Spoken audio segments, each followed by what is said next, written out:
Hola, muy buenos días. Mi nombre es Víctor Javier y soy neurótico. Por la gracia de Dios, soy neurótico. Me encanta ser neurótico. Siempre que lo hablo, me recuerdo a mí mismo el lugar de donde Dios me ha sacado para estar aquí el día de hoy. Bueno, pues vamos a estudiar el paso número 2. Vamos en el párrafo número 11. Para aquellos que no están habituados aquí al taller, les comento, el PDF está seccionado por párrafos y el segundo paso de Neuróticos Anónimos, el párrafo 1.0 y las preguntas 1.1, por ejemplo. ¿Sí? Entonces, después de cada párrafo vienen unas preguntas. En cada pregunta, la compañera que va a estar coordinando con nosotros ella va a hacer una pregunta, va a hacer la pregunta y necesitamos tres personas que contesten conforme está escrito en el tema o conforme su opinión personal, ¿verdad? En 3 minutos. En 3 minutos responde, en 3 minutos lo hace. Hay quienes lo hacen más rápido, en menos de medio minuto ya responden. Pero esa es la mecánica. Tres personas, después de las tres personas o de las tres opiniones, entonces sigo yo con mi opinión, que llamamos la conclusión, ¿verdad? Entonces hago un comentario en referencia al párrafo que estamos leyendo.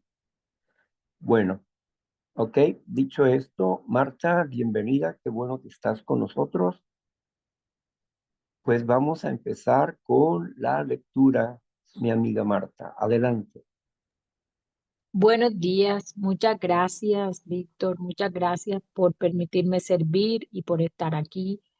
Mi nombre es Marta Lorena, soy neurótica, recuperándome y muy contenta y agradecida por este grupo y por poder servir hoy. Bueno, como bien lo dijo Víctor, continuamos con nuestra lectura del segundo paso y vamos en el punto 11, que dice así.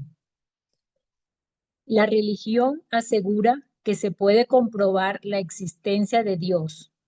El agnóstico dice que no puede comprobarse. Y el ateo pretende que se puede comprobar que Dios no existe. Evidentemente, el dilema del que se aparta de la fe es una confusión. Piensa que para él no hay consuelo en ninguna convicción. No puede lograr ni siquiera en un pequeño grado la seguridad del creyente. El agnóstico y el ateo es un individuo desorientado. Muchos NA pueden decirle el descarriado. A continuación, voy a decir la primera pregunta. ¿Qué asegura la religión y qué piensan los ateos, así como los agnósticos? Podemos en este momento dar nuestra opinión, levantamos la mano para darles la palabra. Repito la pregunta. ¿Qué asegura la religión y qué piensan los ateos, así como los agnósticos?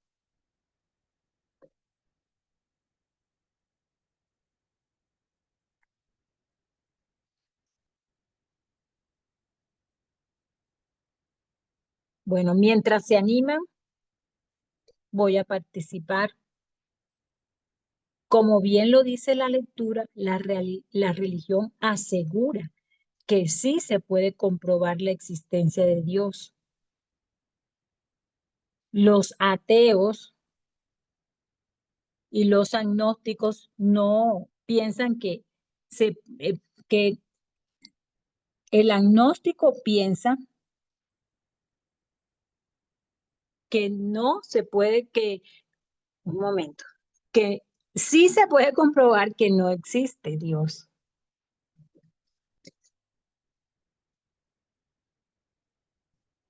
Pues esa es lo que yo entendí de la lectura. No sé quién más quiera participar.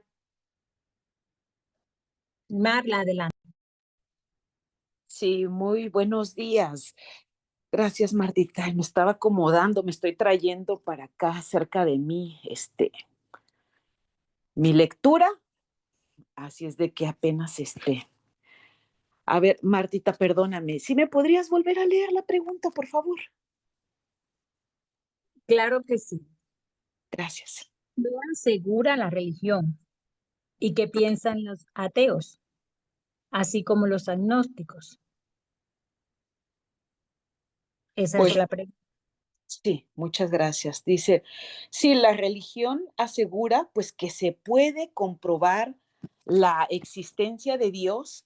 Y saben que me gustó mucho saber de eso porque a mí me encantan ver esos documentales donde ponen las evidencias arqueológicas. Y ahí viendo las evidencias arqueológicas, ay, alguien me llama del grupo, pero voy a colgar porque no puedo contestarle a nadie. Perdóname. Las evidencias arqueológicas, pues ahí dice, ¿verdad? Que encontraron los papiros y todas esas cosas que han hallado en las ruinas, cómo han encontrado, dicen que las ciudades de Jericó, la de Sodoma y Gomorra, que han encontrado vasijas y que incluso han encontrado que eran como inscripciones donde decían que de verdad sí hay evidencias de que reinó Salomón y también Herodes. Entonces, cosas así que han sido evidencia. Entonces, me enfoqué más en eso porque eso es lo que yo también estuve estudiando, a ver si era cierto y es lo que me ha ayudado a incrementar mi fe. Y bueno, pienso que el agnóstico es el más perdido, el que no sabe si hay evidencia, si Dios existe, si Dios no existe, no sabe. Todavía creo que el ateo tiene más fe porque dice, yo sé que hay evidencia de que Dios no existe. ¿Quién sabe cuál será su evidencia? Esa ni la quiero investigar, ¿verdad? No me interesa mucho, ¿verdad? Pero sí, el ateo tiene esa convicción de que él tiene pruebas de que Dios no existe. Y bueno, ahí me detengo. Muchas gracias por dejarme participar.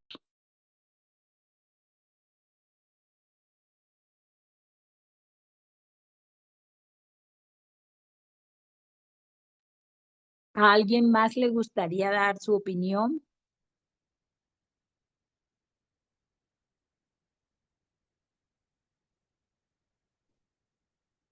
No tenemos más manitas, Víctor.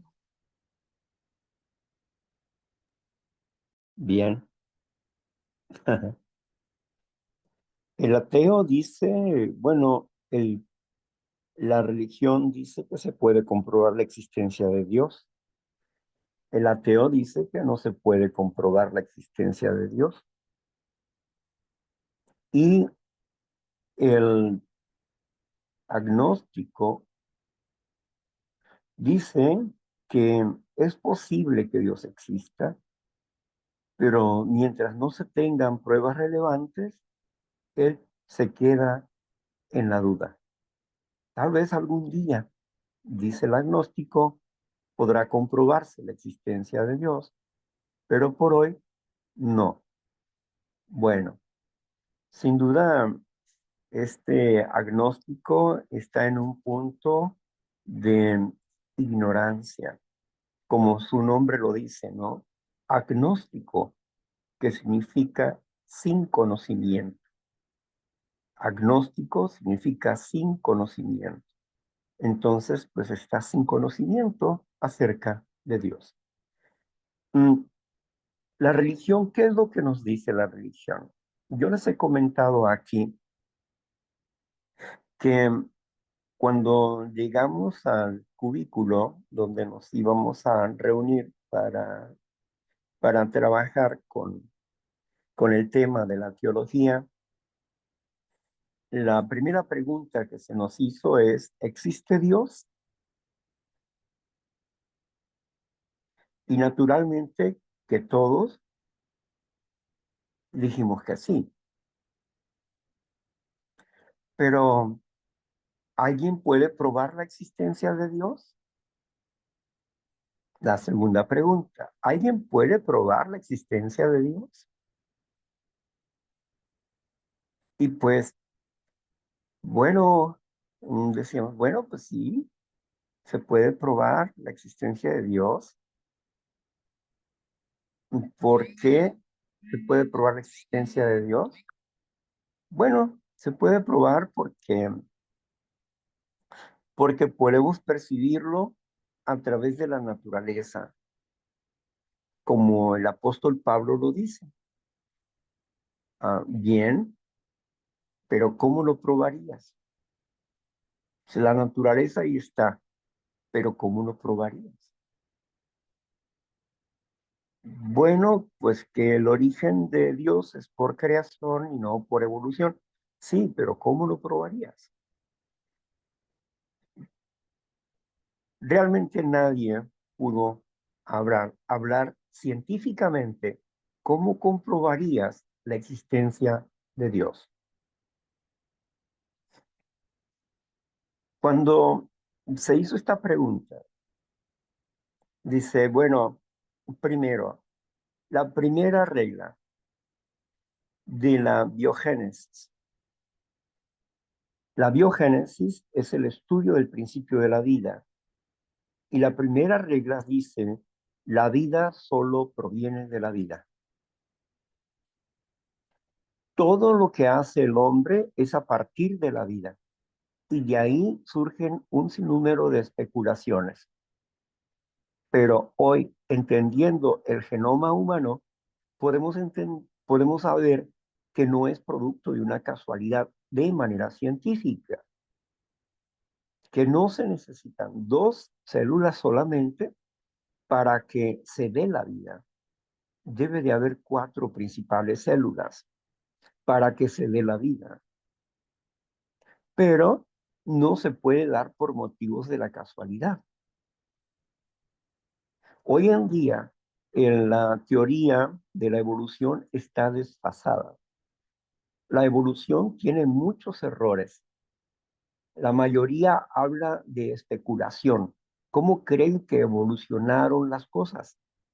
O los animales, los árboles, etcétera.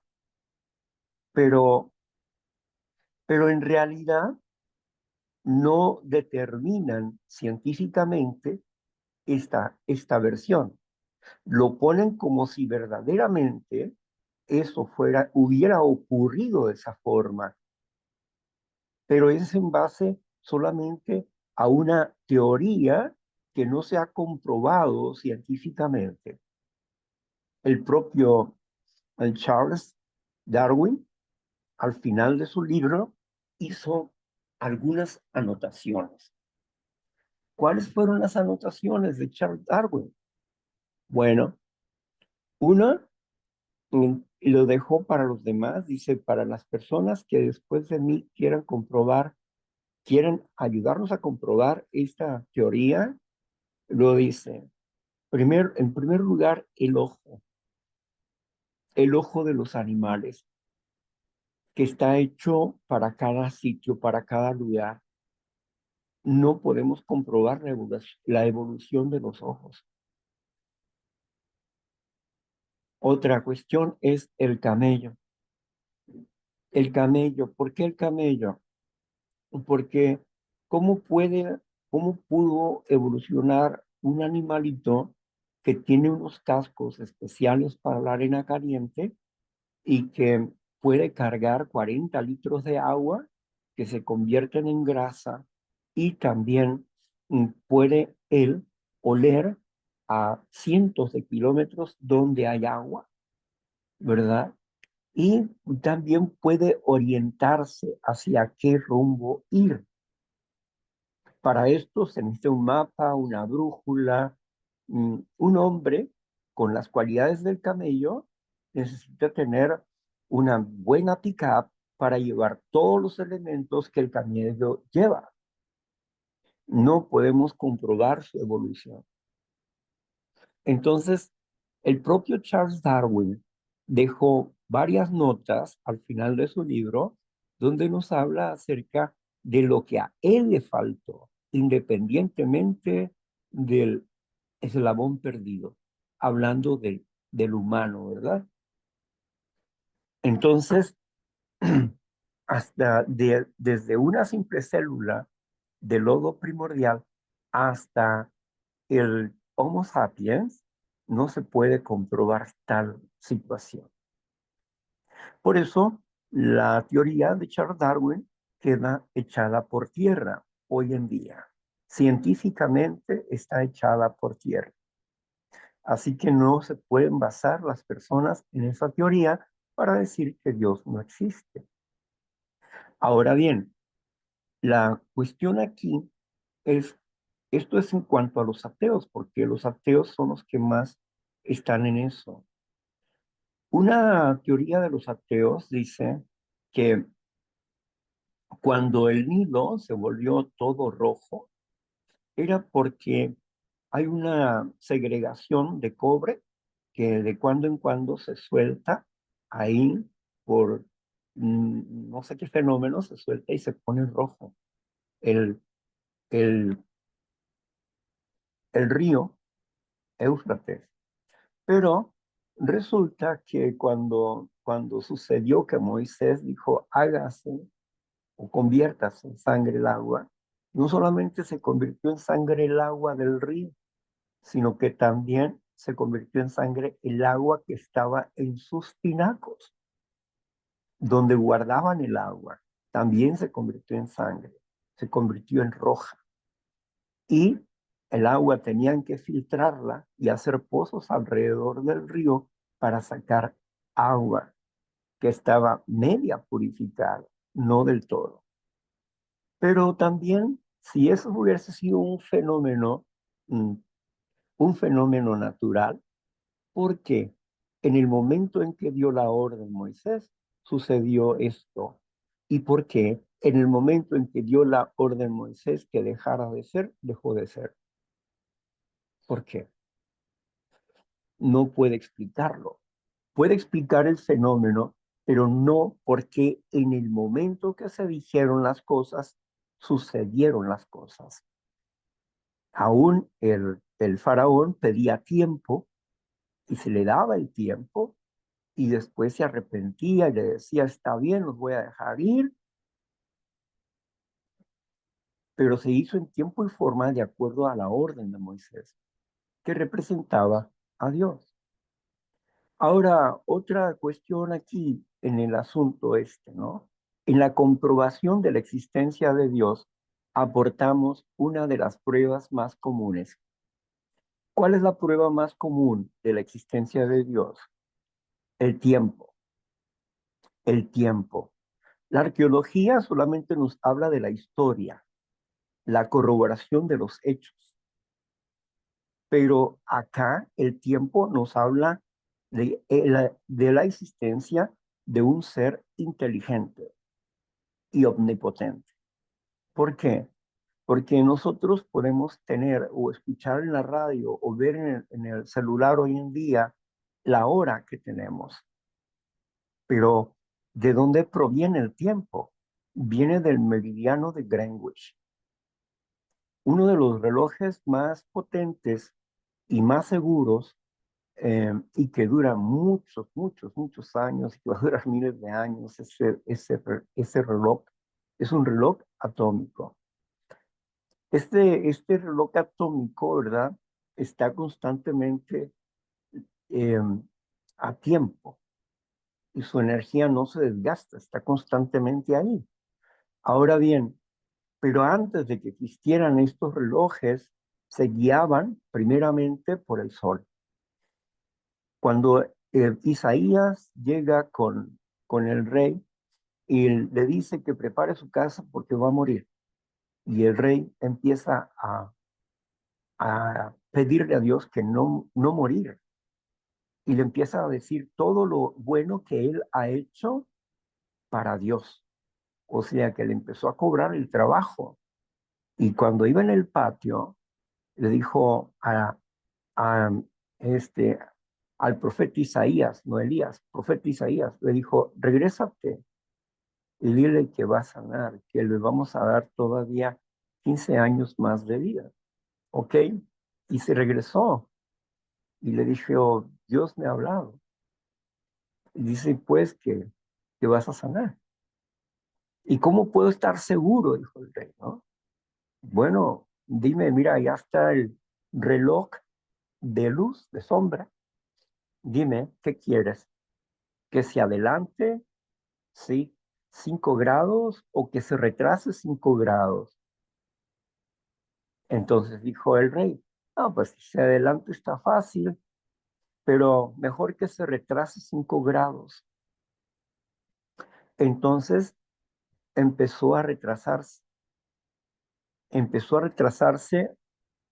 5 grados. Y esa fue la prueba que le dio de que Dios había hablado. Bueno, cuando empezamos en el tiempo, hoy en día, quien mide, tenemos el observatorio, el meridiano de Greenwich. El observatorio meridiano de Greenwich, hay una radio específica que está dando cada minuto, está dando la hora, el tiempo. Pero, ¿cómo es posible eso? Están observando al cielo y están observando el movimiento de las estrellas. Están observando esto. Hay algo que se llama espectrómetro que mide la distancia y en la distancia y en el cielo quedan señales grabadas. Entonces, aquí el tiempo perfecto es el que está en los cielos. Y de ahí nosotros tomamos el tiempo para los que nosotros usamos aquí en la tierra. ¿Quién, quién instaló ese reloj automático en el cielo? La escritura dice que Dios hizo el día y la noche. Él hizo el tiempo. Él midió por tiempo, por meses y por años. Dios, por semana, meses y años, hizo el primer calendario. Así que Él hizo todo eso para dárselo al hombre como herramienta para su propia vida. Así que debemos entender que esa mente superior está ahí y que ha creado el tiempo. Los científicos, ¿qué dicen los científicos como Albert Einstein y otros? ¿Qué dicen cuando estudiaban a las estrellas y aún los astrónomos científicos? ¿Qué dicen? Albert Einstein hablaba siempre del factor X, factor irritante. Decía Albert Einstein, nada de lo que está en el cielo ni en la tierra pudo ser producto de la casualidad, porque son demasiadas leyes existentes y no puede haber que tantas casualidades juntas. Son millones de leyes en el universo que están haciendo que esto funcione. Y es ahí donde el científico llega, después de estar comprobando un sinfín de cosas, llega al punto de que no entienden realmente cómo comenzó el universo. Se habla del Big Bang, una explosión estelar, pero para esto tuvo que haber, primeramente, quien creara la materia. Una de las preguntas que no se pueden responder, que la ciencia no puede responder, es cuándo la materia empezó a desintegrarse. No lo puede responder. Sin embargo, la escritura sí lo responde. ¿Cuándo empezó a desintegrarse la materia? Desde el punto y momento que entró el pecado en la materia. Es decir, desde el momento en que Luzbel se transformó en enemigo de Dios. Desde ese momento empezó a autodestruirse la materia. Posteriormente, hay un momento de espera, pero cuando Adán, también le sigue, le sigue la idea del enemigo de Dios, y Adán se convierte en enemigo de Dios, básicamente al desobedecerle, y desde ese momento la materia empezó otra vez su ciclo de autodevaloración. Por eso toda la naturaleza, dice todo el universo, dice el apóstol Pablo, gime a uno. O sea, está esperando como una mujer a punto de dar a luz, porque está esperando el nacimiento de los hijos de Dios, para que la tierra y la materia sea liberada. Qué interesante, todo está sometido a esclavitud. Pero bueno, esto es un poco de lo que les puedo decir acerca de todo esto, ¿verdad? De esas pruebas científicas de la existencia de Dios. Trabajamos con 7 pruebas científicas. Ahorita de momento creo que les dije 2, pero bueno, vamos a dejar esto así. Y el agnóstico obviamente está perdido en un estado de confusión, está en un estado de duda. ¿Por qué? Porque por un lado considera que es posible que Dios exista, y por otro lado considera que no se puede comprobar. Obviamente está en conflicto consigo mismo, está en un acto de rebelión, de rebeldía. Bien, veamos entonces lo que sigue. Adelante, Marta. Gracias, Víctor. Vamos con la siguiente pregunta. ¿En qué estado se encuentra el que se aparta de la fe? ¿Qué se puede decir de él?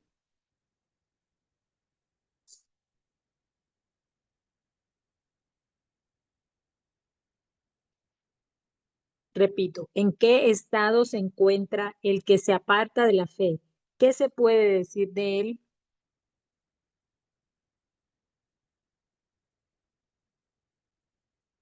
Hola, Cari.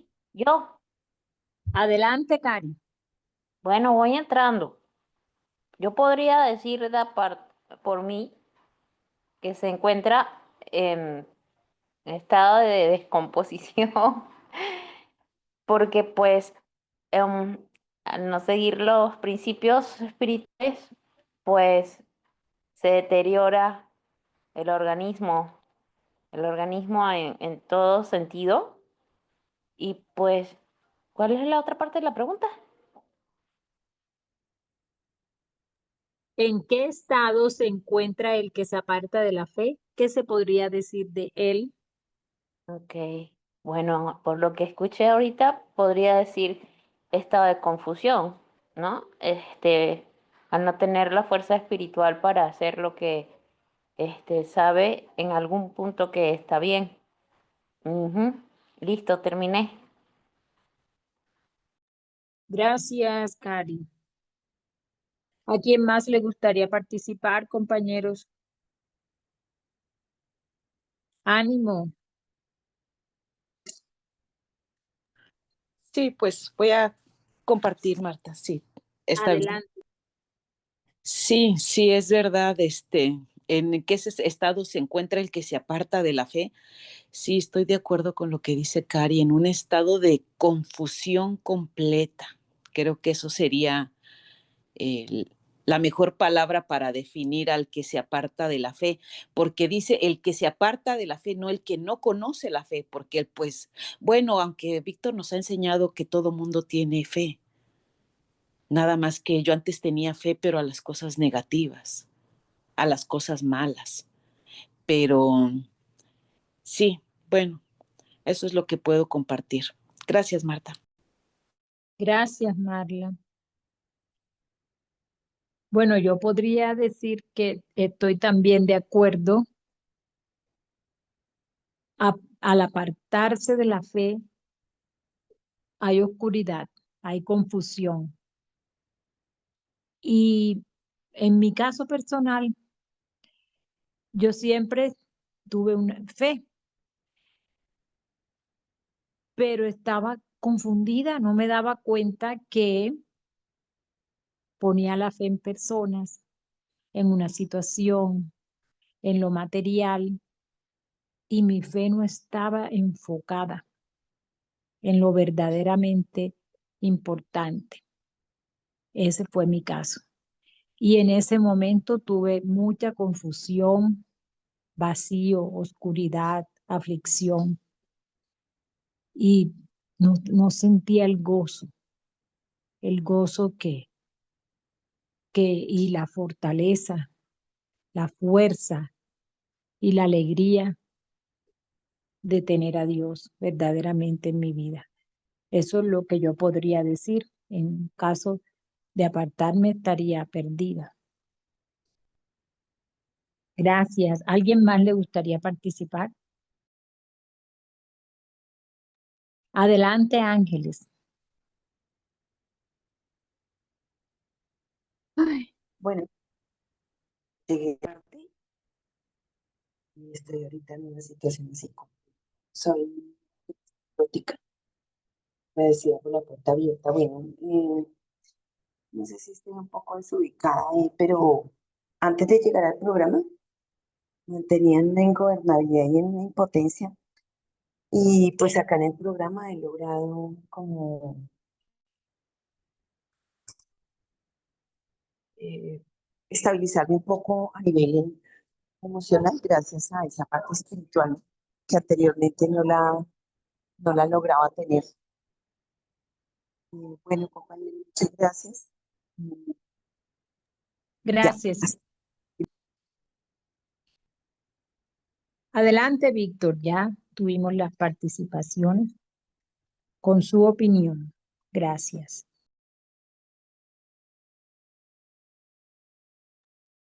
Gracias, muchas gracias, Marta. Bueno, está en un estado de rebeldía, de rebelión. Una persona que está desenfocada de su fe. Yo no diría que se aparta de la fe, yo diría que está desenfocado de la fe en Dios. Porque recuerden ustedes que todos tenemos fe, todos tenemos capacidad para creer. Desde el momento en que el notario escribe, doy fe de la legalidad de estos documentos, etcétera, lo que sea, dice que tiene fe, que hay una confianza. ¿Por qué es la fe? La fe de la palabra emuná, del hebreo, significa un documento de prueba. Un documento de prueba es lo que significa en su raíz etimológica la fe. Cuando el apóstol Pablo hablaba de que es pues la fe, la certeza de lo que se espera, la convicción de lo que no se ve, estaba hablando de un documento. La certeza, la seguridad de lo que yo espero está en un documento inspirado por Dios. Tengo la seguridad de eso. ¿Por qué? Porque Él me ha ayudado a comprobar su voluntad en mi vida a través de una desobediencia no perfecta, pero que a través de esa desobediencia imperfecta, dentro del crecimiento que he venido desarrollando, Él me ha mostrado que Él existe y que está aquí conmigo. Entonces, podemos entender, pues, esta fe es el enfoque de la fe hacia Dios. Es como si tuviéramos una lámpara. Esa sería como nuestra fe, la lámpara. Entonces tú alumbras y alumbras hacia donde está un joyero.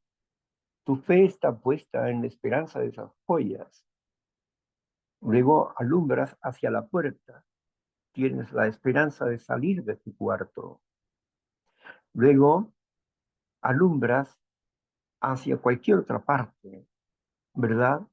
Quizás alumbres hacia una fotografía, recordando a alguien que tú quieras, que tú amas, y que tienes fe de volverlo a ver, o volverla a ver. Tienes confianza, tienes esperanza.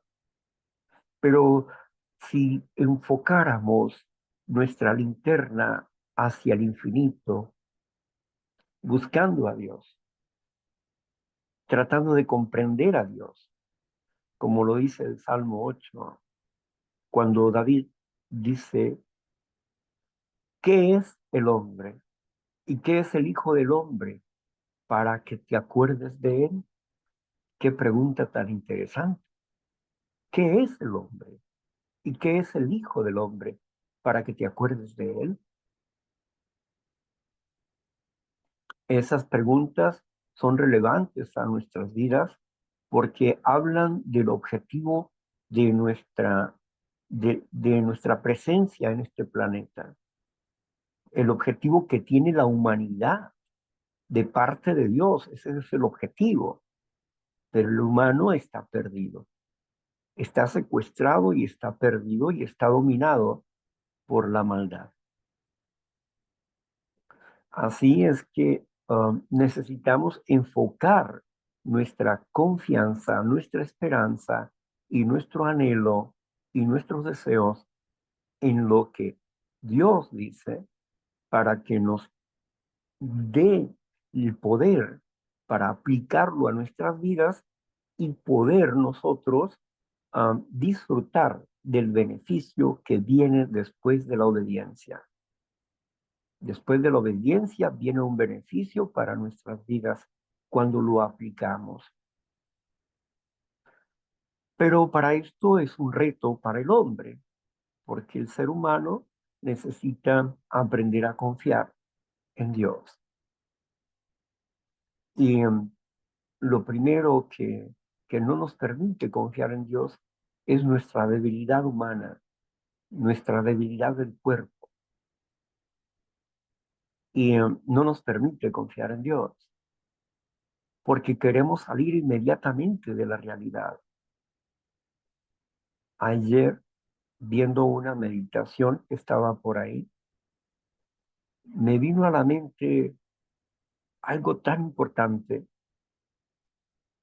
Decía pues que cuando una persona tiene una prueba que es difícil de pasar, no imposible, pero sí difícil de pasar o estar viviendo mucho tiempo en esa prueba, dice que es porque la persona tiene un potencial, un gran potencial y que Dios está tratando de que la persona descubra ese potencial que él tiene, que la persona tiene.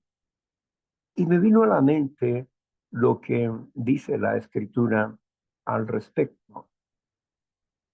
Dios no probará a una persona más allá de sus propias fuerzas.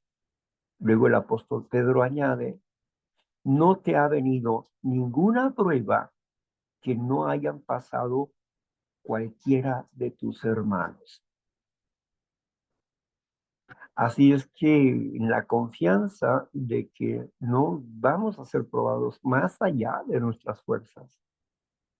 Es por eso que es importante para nosotros entender que si estamos desenfocados nuestra fe está desenfocada de un Dios amoroso, ¿verdad? Que me dice, yo tengo un trabajo y esto es lo que yo voy a hacer, y tú tienes otro trabajo y esto es lo que tú vas a hacer. Entonces, cada quien tiene su labor, pero a veces, como no sabemos la autonomía de Dios ni nuestras propias autonomías, pues terminamos queriendo hacer el trabajo de Dios, cuando nosotros no hacemos el trabajo que nos corresponde. Pero si nos sometemos como siervos, si nos sometemos como servidores de Dios, a Dios, Él dice y yo hago. Como Jesucristo nos da el ejemplo. Él dice y yo hago. Y cuando hago, viene una recompensa. Cuando lo logro, viene una recompensa. Entonces, pero tengo que comprender dos cosas. Uno, desconozco la voluntad completa de Dios. Dos, no tengo el poder para aplicar la voluntad de Dios a mi vida. Necesito desarrollar fortaleza en mi fe. Por eso es tan importante este segundo paso. Llegamos al convencimiento de que solamente un poder superior podría devolvernos el sano juicio. Por eso es importante y básico comprender qué es la fe. Un descubrimiento que me regaló Bill W. cuando me dice que la fe es confianza, no desafío. Me parece bien. Pero cuando me dijo todavía más profundo, me dijo Bill W. a través del libro azul, me dijo, todos vivimos por fe. Y eso sí que me sacudió la cabeza. Pero si a mí los predicadores habían dicho que yo no tenía fe, que mi problema era un problema de fe, pero ellos estaban tapando su impotencia y su carencia de Dios y su entendimiento real de las cosas. Estaban tapando su ignorancia, acusando a otros de no tener lo que ellos no poseían. Un poder para sanar. Entonces, aquí me parece relevante este hecho de comprender que la fe se va fortaleciendo a través de que nos vamos relacionando con Dios. Pero cuando Él me dijo ahí que todos tenemos fe, a ver, ¿será verdad lo que dijo? Investigué en la escritura y resultó que la creación está en fe, puesta en fe, en esperanza. Que los animalitos están puestos en fe, tienen fe, tienen fe en que Dios los va a alimentar, que los va a vestir, las flores y los arbolitos que van a ser alimentados por Dios. Tienen fe, están puestos en esperanza, están puestos en la fe de Dios. Entonces dije, wow, esto está bueno, buenísimo, ¿no? Viví engañado mucho tiempo creyendo que yo no tenía fe, que era mi fe la que estaba fallando, pero no, era el conocimiento, era la ignorancia de la realidad lo que estaba fallando. Bueno, gracias. Adelante, Marta. Gracias a usted, Víctor. Siguiente pregunta y la última de este punto. ¿Quiénes podríamos pensar que tienen mayor fe que este beligerante? ¿Quiénes podríamos pensar que tienen mayor fe que este beligerante? Adelante, Ángeles.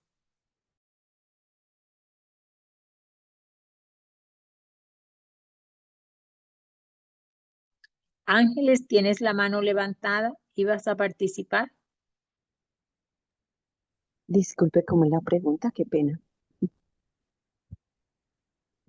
¿Quiénes podríamos pensar que tienen mayor fe que este beligerante?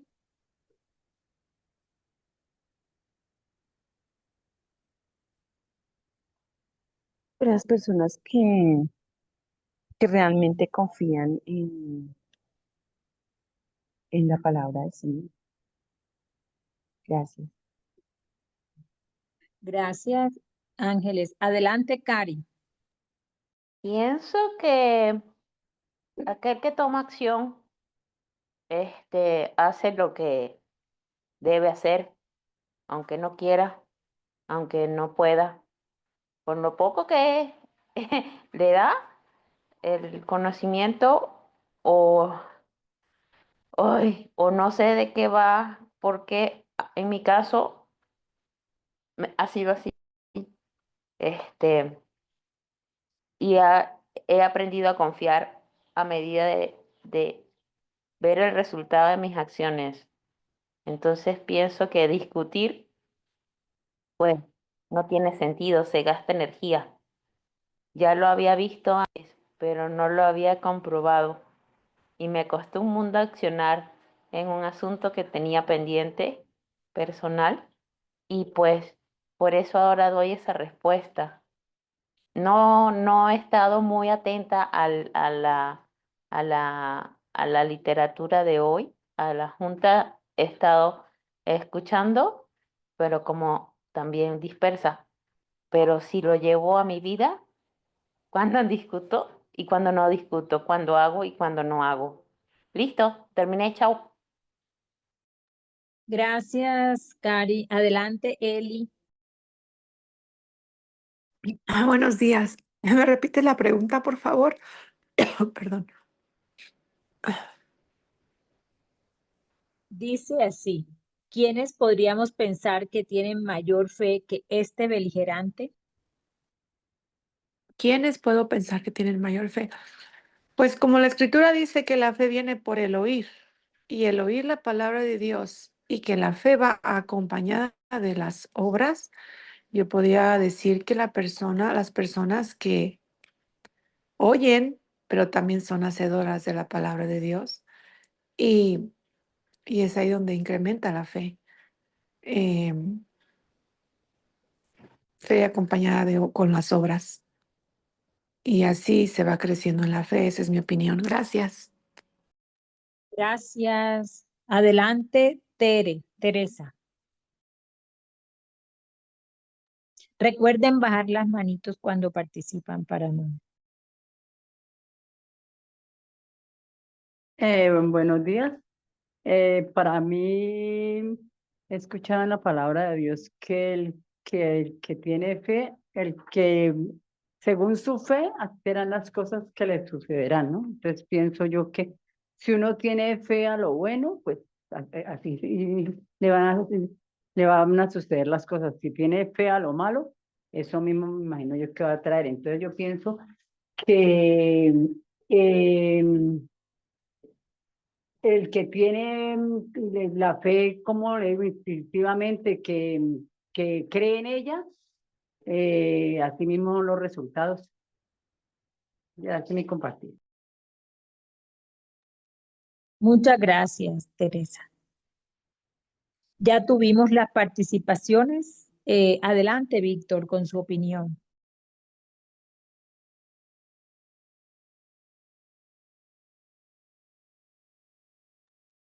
Bien, la persona que está desenfocada de su fe está en un estado de rebelión y de confusión. Podemos decir que el ateo, de acuerdo a lo escrito ahí en el paso, que el ateo tiene una fe más fuerte que esa persona que está en un estado beligerante. Porque el beligerante, como su nombre dice, beligerante, está en un estado de discusión constante. Si toma los versículos bíblicos son para discutir. Si toma un tema, una tradición, un paso o un concepto, es para discutir, no para encontrar una solución o una respuesta armónica. No, para discutir, para que entiendan que él tiene razón, que los demás están equivocados. Y la idea no es esa. La idea no es que yo tenga la razón. La idea es que Dios tiene razón. Y en la exposición de nuestras ideas, de acuerdo al entendimiento de Dios, hablamos lo que comprendemos de Dios. Por eso no estamos en un estado beligerante. Pero el que está en estado beligerante, que es estado de confusión, porque el ateo está seguro que Dios no existe. Y regularmente un ateo suele ser un científico que aporta pruebas, que le interesan los hechos, más que las especulaciones. Por eso pudimos darnos cuenta, en el análisis del estudio, hemos podido darnos cuenta que la persona científica está diciendo, pongo mi propio caso, por ejemplo.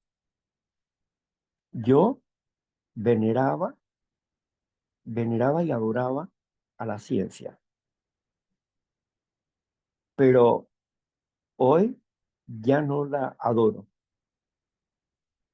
La reconozco, pero no la adoro. ¿Por qué está diciendo eso el científico ese?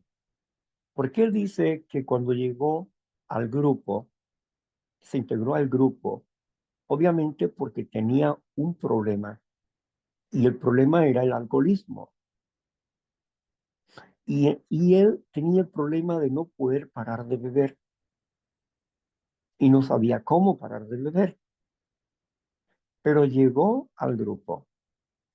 Se le habló de la alergia física aunada a una compulsión mental. Y se le dio el testimonio de todos y cada una de las personas que pasaban frente a él. Sin embargo, él dijo, esto de Alcohólicos Anónimos, este programa no tiene nada de científico, no lo tomaré en cuenta. Pero siguió estando ahí. Y al paso del tiempo, dice, desperté, me desperté, dice, me espabilé, me desperté.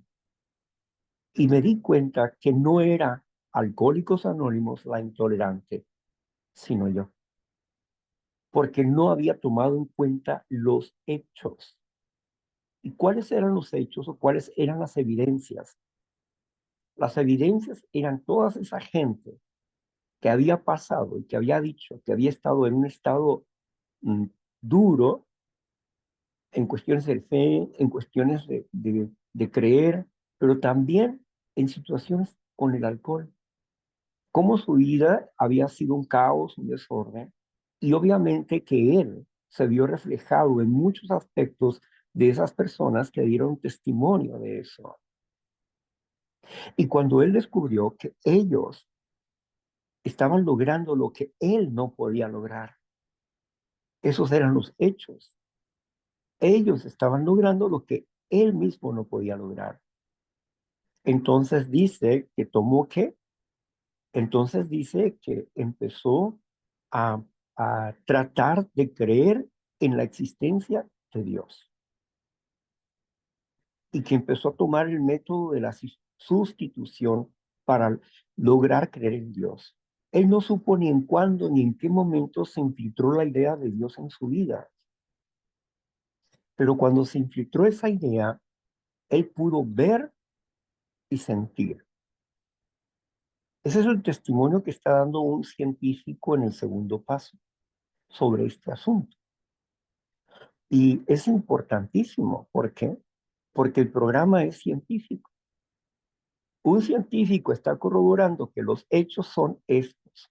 Al practicar estos pasos de recuperación, vas a lograr como resultado esto.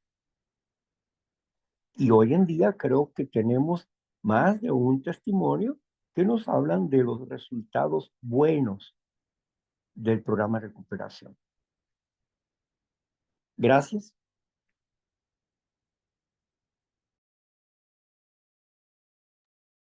Al contrario, gracias a usted, doctor. Bueno, compañeros, pasamos al punto 12. Dice así: también nosotros cuando niños nos apartamos de nuestra fe. La presunción de la juventud nos perjudicó. Desde luego que nos alegrábamos de que el hogar y la enseñanza religiosa nos hubieran proporcionado ciertos valores. Todavía teníamos la seguridad de que deberíamos ser honrados, tolerantes, justos y hasta cierto punto ambiciosos y trabajadores. Creíamos que nos bastarían esas simples normas de conducta y decoro. A medida que el éxito material basado en estos atributos comunes comenzó a favorecernos, creíamos que estábamos ganando el juego de la vida. Esto nos estimulaba y nos sentíamos felices.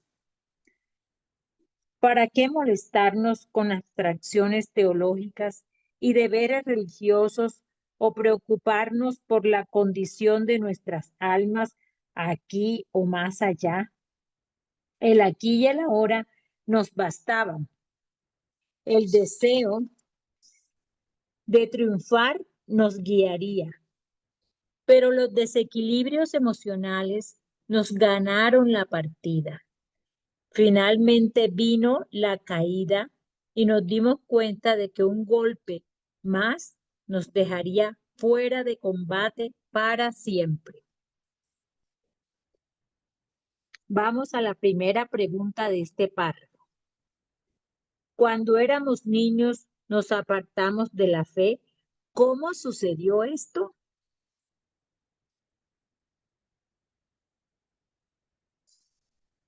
Repito, cuando éramos niños nos apartamos de la fe. ¿Cómo sucedió esto? Adelante, Cari. Pienso que me aparté de la fe en el momento que me creí que me la conseguía yo por sí misma todo y ni siquiera porque era una mantenida. Vivía en mi casa, me daban comida, me vestían y porque ganaba un sueldo y tenía un empleo, pensé que me la estaba haciendo. El empleo me lo gané, obvio, a mi constancia y disciplina de haber completado un estudio y cumplido con unos requisitos para el trabajo.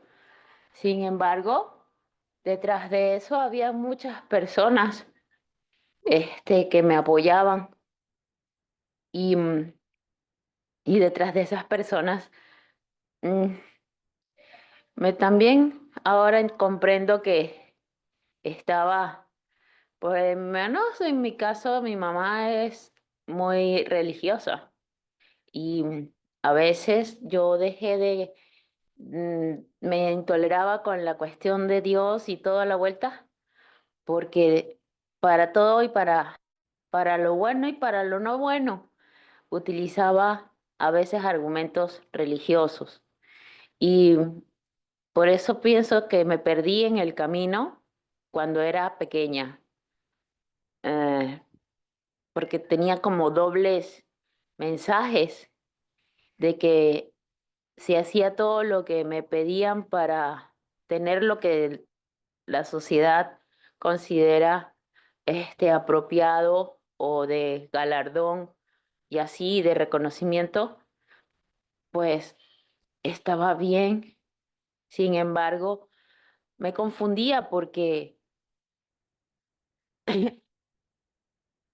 también me pedían humildad. Y yo, wow, ¿cómo se vive con las dos cosas? Porque por un lado entendía que tenía que, comprendí, comprendo ahora diferente, comprendí que tenía que empujar, comprendí que tenía que no empujar y pasarme por encima a los otros. No, no creo que me hayan dicho eso. Yo comprendí eso. Y yo al principio, muy jovencita, solía ser bastante criticona y burlesca. Yo pienso que era la reina del bullying cuando niña y adolescente. Me di cuenta y dejé de hacerlo abiertamente. Con la adultez, em, sabía ya que no estaba bien y paré. Sin embargo, sigo criticando porque el tener juicios, pues, mm, si no me, si no me detengo de vez en cuando, guáyale. Cuando vengo a verme ya estoy en un juicio y en una crítica y en una cosa, ¿no? No a cada rato, a cada momento, pero sí. Entonces creo que, ay, Marta, Marla, no, Marta, ¿me puedes repetir la pregunta? Ah, ya me acordé. ¿Cuándo perdí mi fe? Pienso que en mis primeros años de vida, ujú, por razones, um, sí, de desconocimiento y, y de inmadurez. Ahora, ahora ya soy adulta y estoy tratando de hacerlo diferente. Terminé, chau. Gracias, Cari.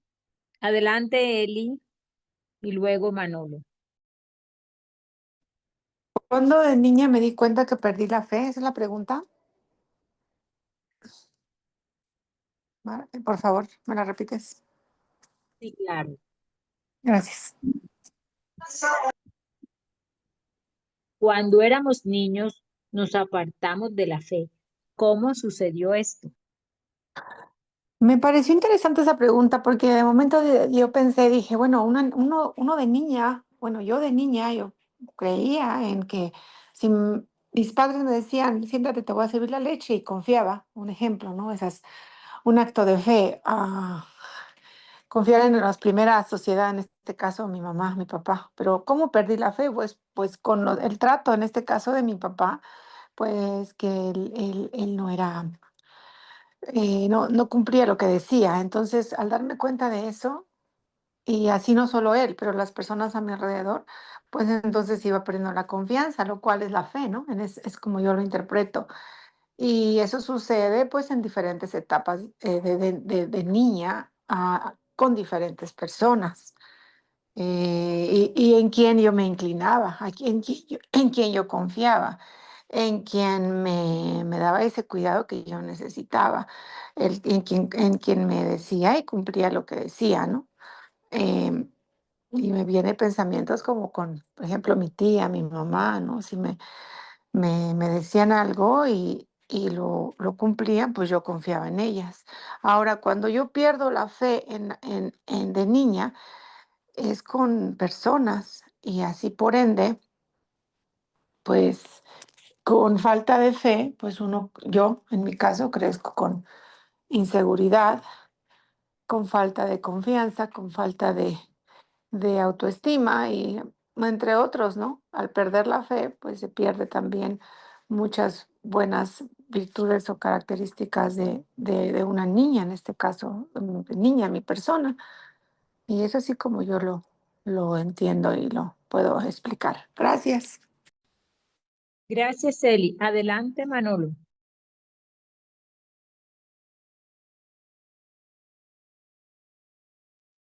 Muchas gracias, Marta, por tu servicio. Gracias, eh, Padrino Víctor, y a todos los que estáis haciendo la unidad. Pues yo de niño no pierdo la fe ni la gano. Simplemente no necesito a Dios. No hay en mi casa un concepto de Dios. No hay misas, no hay nada. Ni de otro Dios más lejano, ¿no? Que el de la propia cristiandad, ¿no? Que es donde nosotros, pues, me he bautizado, me he hecho mi comunión.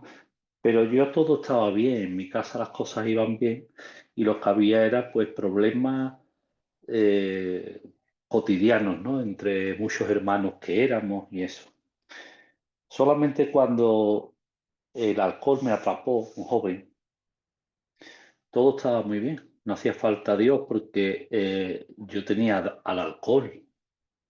Con él yo era capaz de todo, sobre todo de que el miedo desaparecía, la desinhibición y eso desaparecía. Y tenía ese poquito de grado de compostura donde no metía la pata al extremo, ¿no? Pero aquello se fue perdiendo. El alcohol ganó la pelea. El alcohol me presentó la factura. Y después fueron muchos años de soledad, de beber solo, de estar con personas por necesidad de que me cuidaran. Y cuando yo nunca pensé en Dios, Él me traía a las personas adecuadas, que me quisieron, que me soportaron y que no me hicieron daño.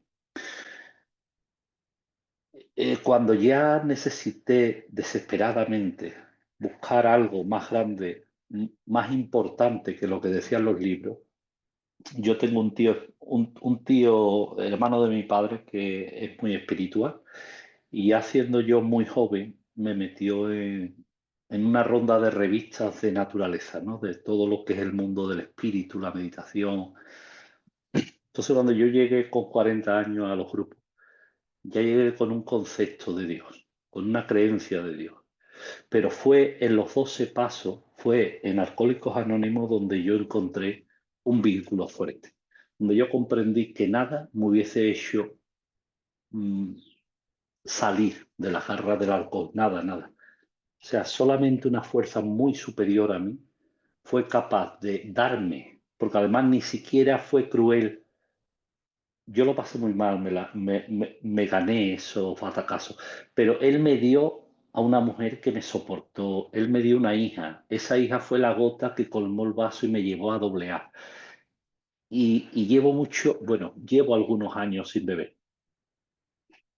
Y creo que tengo una fe que tiene calidad. Pero lo que sí tengo claro es que cuando vienen oleadas de culpa, como me está viniendo ahora, hace unos días, pues la fe mm, parece que no es la suficiente. No hago lo que tengo que hacer para vivir con la paz que quiero vivir. Y bueno, por eso estoy aquí. Que hay gente que le pasa lo mismo, hay gente que ha pasado por donde he pasado yo. A mí me interesa mucho escuchar al padrino Víctor, me parece una persona maravillosa que me da mucha luz y muchas gracias a todos por escucharme. Gracias. Muchas gracias, Manolo. Adelante, Víctor, con su opinión. Gracias.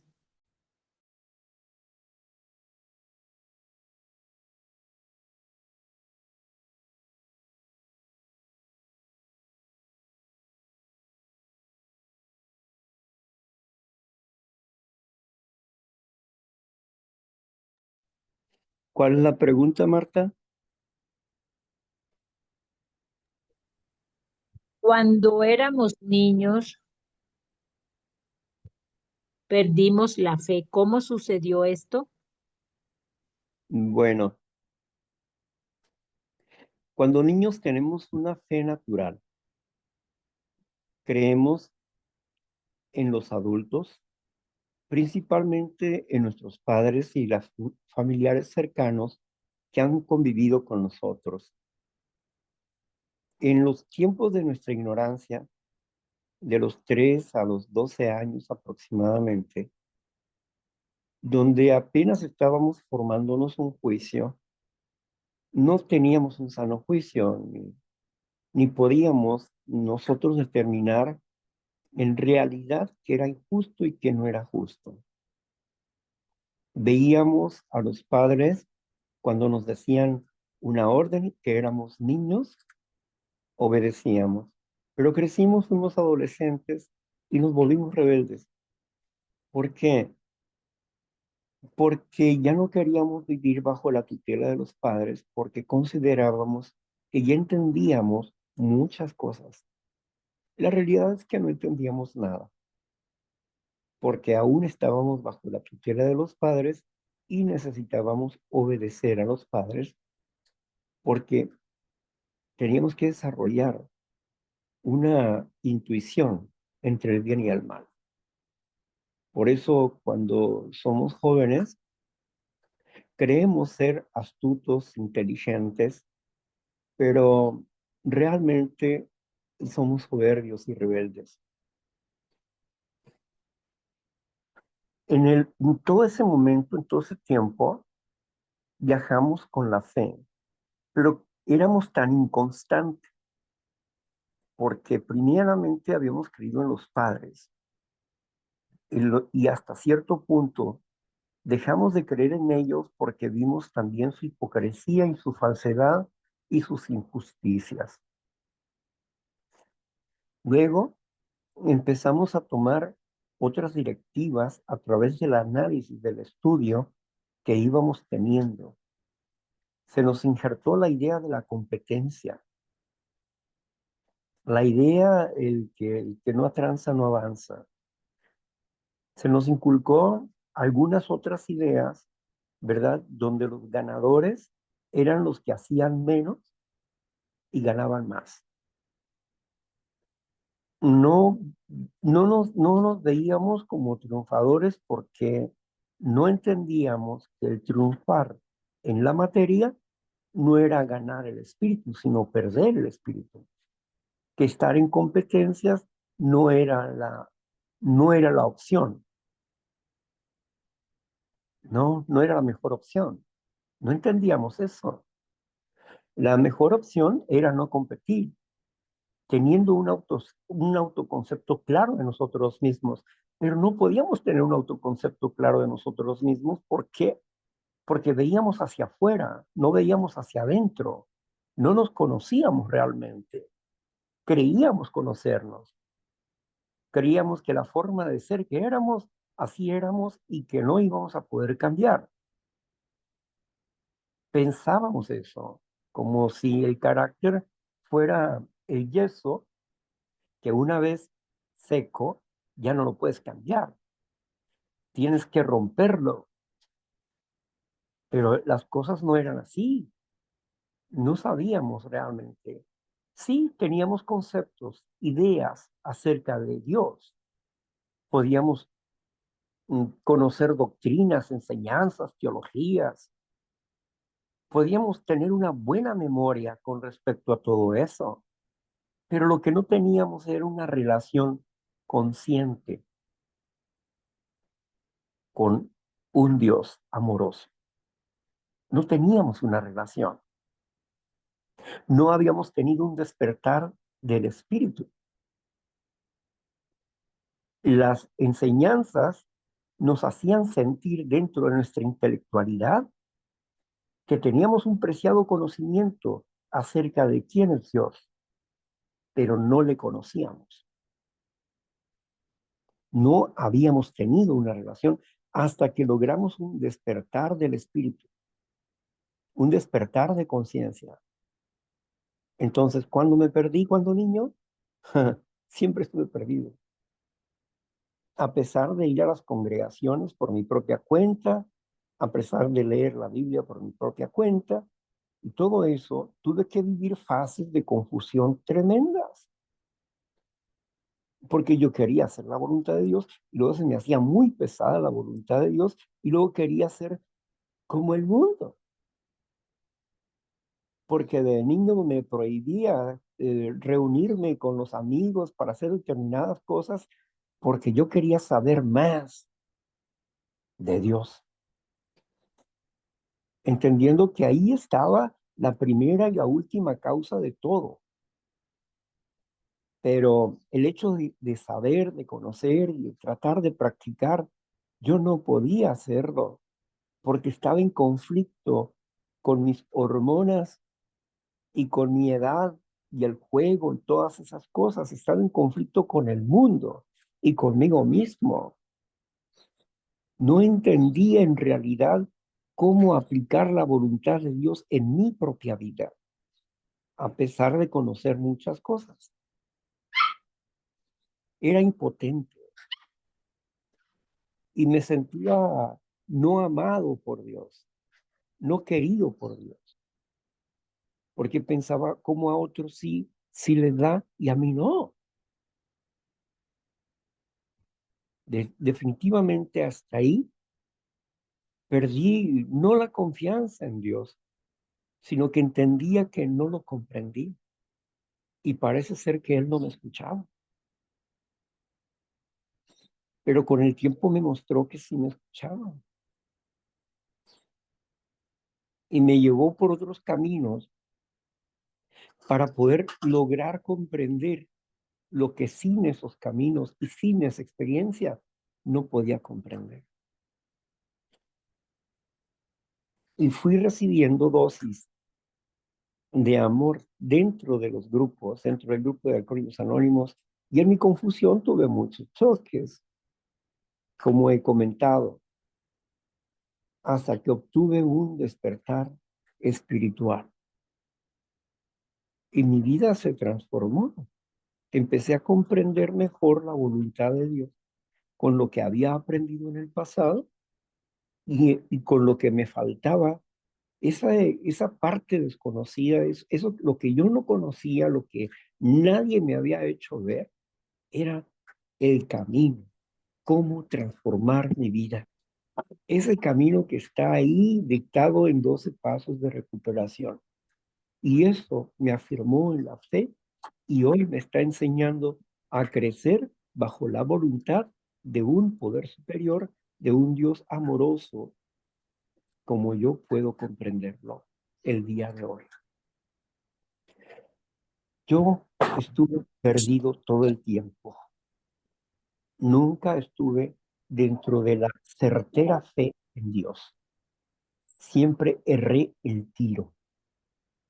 Siempre erré el tiro. En fin,